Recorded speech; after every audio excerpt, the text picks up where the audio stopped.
पाकिस्तान की वर्सेटाइल अदाकारा इकरा अजीज़ का कहना है कि एक मर्तबा उन्हें सीनियर अदाकार ने ड्रामे के सीन से कब्ल बिस्म अल्लाह पढ़ने पर मुमानत की थी।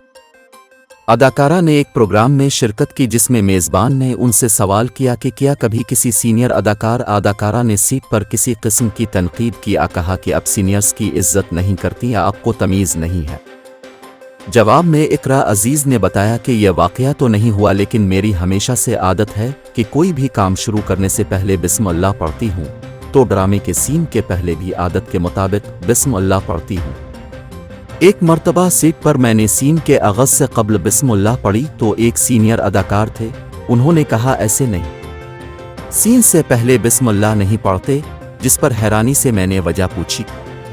इकरा अजीज़ के मुताबिक उन अदाकार ने कहा हमारा काम झूठ है, जो ड्रामे हम करते हैं ये झूठ होते हैं, तो झूठ से पहले हम अल्लाह का नाम नहीं लेते।